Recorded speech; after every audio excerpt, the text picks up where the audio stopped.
All right, Matt Stryker. On June 20th, 2013, you parted ways with the WWE. Since then, you've been traveling all over, continuing to wrestle and commentate. My question to you is, was there ever any doubt that you wouldn't continue entertaining the masses after you left the WWE? The choice wasn't mine. You know, this is in my blood, and I have an opportunity now to go to some of these smaller towns or some of these places that I didn't have a chance to go to with WWE and actually meet the fans and interact with them, because that was always the most important thing. I'm real fortunate that in the next couple of weeks I'm going to be heading to Japan for Pro Wrestling Noah for the first time in my career, and I actually get to sit with some of the most passionate and intelligent wrestling fans in the entire world, the Japanese wrestling fans. I've been to England, some of the greatest fans, Germany, so on and so forth, Mexico. So, no, I don't think there was a doubt.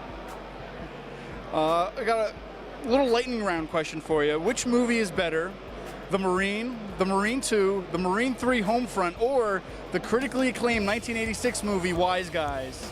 That's funny. That's good. Flash Gordon. As far as the world of professional wrestling is concerned, you've done just about everything. Manager, wrestler, commentator, multiple-time champion. What do you see as your crowning achievement? It's going to sound so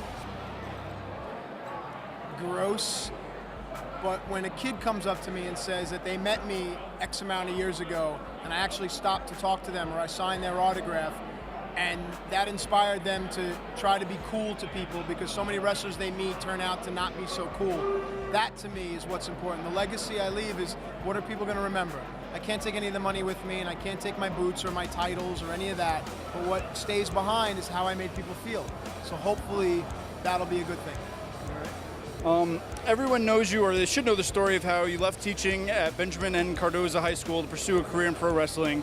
Do you think that current wrestlers in training have that sort of drive anymore, or dedication or passion to do what you did? Oh, yeah, absolutely. I think the evolution of humanity lends itself to that, and I'm not one of these people that says, in my day it was... No, I think everyone deserves a chance, and if someone's packing boxes in the back of a Wallbounds and dreaming of being a wrestler, go for it. The same way someone could be, you know, up in Wall Street wearing a suit and making $150,000 a year, but desperately wants to be a hip-hop artist. Go for it, man. You recently wrestled at Tommy Dreamer's House of Hardcore. Tommy Dreamer's House of Hardcore? Tommy and you were both trained by Johnny Rods. Have you ever considered becoming a trainer yourself? I currently help out. A lot of my friends have wrestling schools, and where I am in New York, within a 20-mile radius, we have Tommy Dreamer's House of Hardcore, Mikey Whipwreck's NYWC, Kurt Hawkins Create a Pro, Brian Excel and the Amazing Red's House of Glory, Joel Maximo's Lotus. You have Earl Cooter has FTW. Out in I think Rahway, New Jersey, you have Kevin Matthews and Pat Buck have Pro Wrestling Syndicate. There's so many wrestling schools out there. I try to help out with as many of those as I can. I just think teaching is in me, and to watch someone learn how to do something they've always wanted to do is so rewarding. So yeah, absolutely, I'll continue to teach for as long as people want to learn. Give me your dream broadcast colleague, past or present, and possibly a dream match you wish you could have faced of somebody in the past or present. I get asked this question often. I've had the honor of calling matches with Jim Ross, Joey Styles, and William Regal, and those are my three favorite guys because I don't have to worry about anything. They're going to do their job, and they'll allow me to just plug in the gaps. As far as a dream match to call, I was real honored to be able to call Shawn Michaels and Undertaker at WrestleMania.